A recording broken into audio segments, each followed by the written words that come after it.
పాశ్చాత్య దేశాలు ఇచ్చిన ఆయుధాలతో ఉక్రెయిన్ దళాలు రష్యా భూభాగాలపై దాడులకు దిగుతున్న విషయం తెలిసిందే. దాంతో రష్యా తన విశ్వరూపం ప్రదర్శించక తప్పలేదు. ఇప్పుడు రష్యన్ ఫోర్స్ ఏకంగా ఉక్రెయిన్ రాజధాని కీవ్నే టార్గెట్ చేసింది. దాంతోపాటు మరో 5 ప్రాంతాలపై క్షిపణులు, డ్రోన్ల వర్షం కురిపించింది. ఈ దాడుల్లో పలువురు చనిపోయారు. డజన్ల సంఖ్యలో పౌరులు గాయపడ్డారు. రష్యా ప్రయోగించిన వాటిలో 4 క్రూజ్ క్షిపణులు, 1 కింజాల్ బాలిస్టిక్ మిస్సైల్ సహా 24 షహీద్ డ్రోన్లను తాము నేలకూల్చినట్టు ఉక్రెయిన్ చెప్పుకుంటోంది. ఇదిలా ఉంటే క్యూబాతో జాయింట్ మిలిటరీ డ్రిల్స్లో పాల్గొనేందుకు 3 రష్యా యుద్ధనౌకలు ఆ దేశ జలాల్లోకి ప్రవేశించాయి. మాస్కోకు చెందిన ఓ అణు జలాంతర్గామి కూడా త్వరలోనే క్యూబాకు చేరుకోనుంది.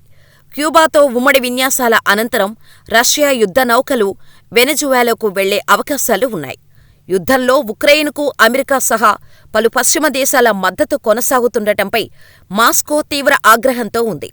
ఈ పరిస్థితుల్లో తన బలప్రదర్శన ప్రయత్నాల్లో భాగంగానే క్యూబాతో సంయుక్త మిలిటరీ విన్యాసాల్లో అది పాల్గొంటున్నట్టు విశ్లేషణలు వెలువడుతున్నాయి. వెనెజువెలా, క్యూబాలకు రష్యా దీర్ఘకాలంగా మిత్రదేశంగా ఉంది. మరోవైపు తమ దేశాల్లో స్తంభింపచేసిన రష్యా ఆస్తుల నుంచి ఉక్రెయిన్కు నిధులు సమకూర్చడంపై G7 దేశాలు ఇటలీలో చర్చలు జరపటం పుతిన్కు పుంటిమీద కారం చల్లినట్టుగా ఉంది.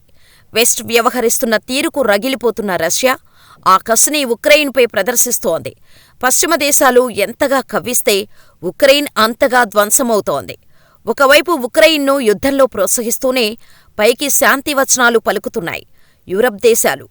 యుద్ధం ముగింపు కోసం మార్గాన్వేషణ అంటూ స్విట్జర్లాండ్లో వచ్చే వారాంతంలో శాంతి సదస్సు జరుపుతున్నారు. ఈ పరిస్థితుల్లో మాస్కో దాడుల ఉధృతిని పెంచటం చర్చనీయాంశంగా మారింది.